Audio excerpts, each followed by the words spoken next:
And state representative, former mayor. I still want to call you mayor every time I see you, Dan. I do. Does people still do that? Everybody, I even call me mayor in Montgomery, you know. Well, how long were you mayor here in Athens? I was mayor for 18 years. 18 years. Well, no wonder it's kind of stuff. No wonder. So I still get called mayor, and it's fine with me. I can always come back and run again, you know. Oh, don't start that. I'm gonna go ahead and tell you right now, you might have a hard time beating Ronnie because he's doing a good job. Well, Athens is on fire, man. You set him what? You set him up good.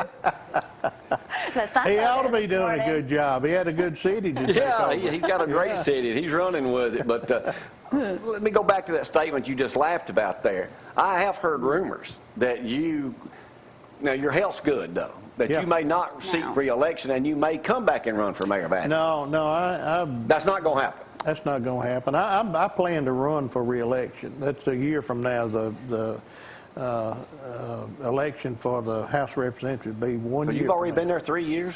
3 years, yeah. Now, It's gone by fast. the other rumor that's circulating has you running against Senator Tammy Irons, Democrat from the Shoals that's here now.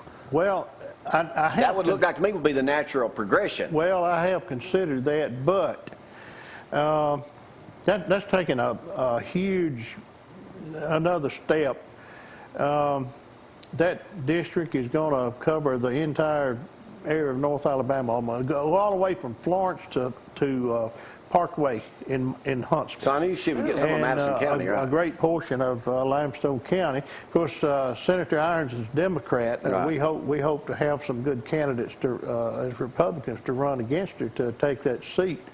The good thing about the redistricting is it makes Limestone County have the population for that Senate district, and probably will have 40% or more of the vote in that. So this is a good opportunity for Limestone County to have a senator that will be living in Limestone County. Now, Senator Holtzclaw right now is currently and he will be on our show, matter of fact, coming up next Tuesday. Yeah. Tuesday. He's going to be with us with my buddy Wade Thompson, talking about how to get people to be more involved in becoming it's the ABC program or something, carpenters, plumbers, and stuff like that. Yeah. Kids in high school need to get. But Senator Holtzclaw will be making his first official appearance on the program. Now, Bill represents the major portion of Limestone County.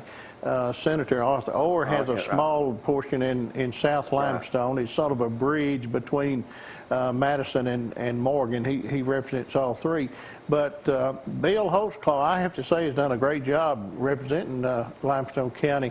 And he will give up a big portion of Limestone County in this next redistricting, but he will still maintain a good bit of East Limestone area. So he'll still be around to Well, I can say for the first time right here that when you get ready, now you would have Republican opposition would be in June, right? If a year from now, if somebody did. Yeah.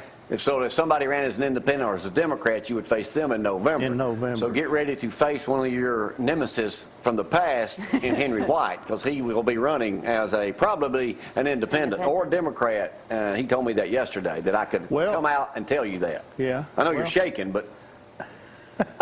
Well, Henry's a friend of mine. You know, Henry's a great guy. served on the city council together, and you know, that's his prerogative, and everybody who wants to run can run. There's been a whole lot of talk lately about who can run in what race. place or whatever. We're about to get on. Well, Rex kind of We discussed that yesterday. opened the door a little bit for that yesterday, Dan. You were at that meeting. He opened the door for a lot of discussion. Yeah, I was at the meeting where all this took place, and let me say, first of all, things sort of got blown out of proportion, as it always does. This meeting was the Republican the Limestone County Republican Executive Committee meeting, and that's a group of people that determine different things about the party, but it's not the Republican Party. Now, the first thing I heard about yesterday on the show was talking about an investigation of Sheriff Mike Blakely. Well, the Republican Party doesn't have any authority to investigate the sheriff. An investigation has to take place with law enforcement personnel. Now, you can always try to find out dirt on an opponent or find out something that would hurt somebody politically, and that's what political parties do. I mean, they do that from Washington all the way down to Limestone County. But there's no official Republican investigation of Mike Blakely. As a matter of fact, this is one man, is an elderly man, who went, I think, to some of Mike's friends and asked him about the sheriff's rodeo or something. But I think he told them he was representing. And you know what each and every one of them told him? Go to heck, I suppose. Go talk to Mike. Go ask Mike. And he did not approach Mike about anything. Well, and Mike's got such an open door. Yeah. I mean, Let me ask you, Dan. You used to be a Democrat, and you went to Republican. Mike Blakely, you've known him probably as long as anybody in this city and this county. He's done a fabulous job, in my opinion. But yet, to try to discredit him in any way, how can you support something like that? Well, I don't support discrediting Mike. I suppose, if my memory serves correct, I voted for him every time he's run. How are you going to vote next time? Well, it'll depend on who runs. I mean, Based on the ones that are running now, how you still going to vote for Mike? I don't. Well, I want to Know what support kind of the job he's Republican done, Party. just because I want to report. Why? The Republican. Well, who did Mike Blakely vote for in the last election? Well, I can tell you right now. I'm not going to say. I'll let him tell. Because you know what I know. He voted Democrat. Straight Democrat. Well, and usually I'll vote Republican, but now I'm not going to vote Republican for someone who's not a good candidate. Now, that's another question yesterday. I don't know that we got it explained right or not. There's 5 or 6 guys running right now. None of these guys have been vetted a Republican. They're just all assuming that they're going to be able to run a Republican. Yeah. Is that true? That's the way I understand it. Huh. So how's that going to work? Well, the vetting process takes place in both parties, Republicans and Democrats. Mm-hmm. There have been instances where people wanted to run as a Democrat and couldn't run as a Democrat. There's been instances, Tom Butler is the one that comes to mind very quickly, that the Madison County Republican Executive Committee would not let him run as a Republican. Now, they did that one time, but let me tell you something else they did. Tom's going to run again as a Republican. Who has to allow him to do that? Madison Nobody. County? They can't keep him from it now. They could keep him from it one time, but he can run as a Republican. Can the Limestone here? He can? Yeah, he can run Madison County or wherever. Now, my complaint with the Madison County Republican Party is the way they did my brother. Yeah. Who was on the ticket with Tom that night. Yeah. But because of his friendship with Jerry Craig, which we all grew up with, he was denied, and he was by far the better man for the job. Well, So I've got a little personal vendetta against him. and those things. Let me understand this. You saying Tom can run as a Republican? Yeah. He can now, sure. What about Christy Valls? If she chose to. She can run.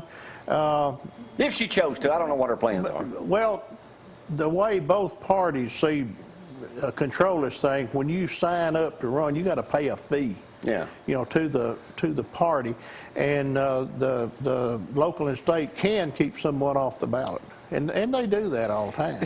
This thing, is it blown out of proportion? Oh, I think it is. And one thing that got involved with this, Rex Davis, who's a good friend of mine, he designates himself as a classic liberal. And a lot of times when you use the word liberal, people don't like that because they think liberal like President Obama, whatever. And when you go back, the classic liberal is the political views held by Thomas Jefferson, the people that started this country. They're a little more suspicious of government than a conservative is. So that's where a lot of this comes about, and it's an internal thing. And it got loud and heated during the meeting the other night, and when everything sort of settled down, I told the crowd, don't be upset by this, but I face this every day as a representative of Montgomery. I mean, the Democrats and Republicans, just is Montgomery what you thought it would be, or do you think it'd be easier to navigate down there? Well, it's worse than I thought it was. Montgomery and Wouldn't you just want to say let somebody else handle it? Come well, on, the you engage. thing about it, I left the mayor's office with the intention of trying to help do some good with the state of Alabama, and I think we have done some good. I think the Republican Party, of which the class that I was elected with, they call that the freshman class, your first section down there, we have done what we said we'd do, and we've, I think, done a lot of things to put the state of Alabama on a good fiscal course. I think if we can keep that going, it's going to be a lot better off. But our main opposition down there, of course, comes from AEA. And AEA, the Alabama Education Association, is the Democratic Party in the state of Alabama. And they don't treat you nice. And it's a constant battle. Anything the Republicans come up with, AEA comes out against it. And a lot of people think this is a Republicans versus education. But it's not. It's Democrats and Republicans. That's what it is. Well, Dan, I'm going to have to cut you short. I got about a minute left. Good to see you. Look great, man. Well, I'm trying to improve myself. Probably see you down at the farmer's market again this Saturday. I sure will. I think Charles and Grant are playing down there, and we really enjoyed Microwave Days. Yeah, really good. I want to go out with the little girl singing the Miami Heat. They played tonight on Channel 31 at 8 o'clock. So there's this little girl singing. It's supposed to be their good luck charm. And we'll see y'all bright and early tomorrow. Bye-bye.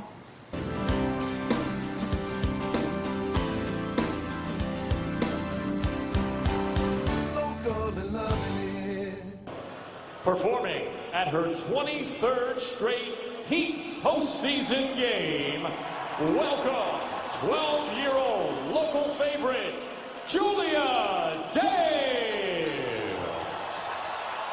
Oh, say, can you see by the dawn's early light what so proudly we hailed at the twilight's last gleaming, whose broad stripes and bright stars through the pale dust fight. Oh, the ramparts we watched were so gallantly streaming.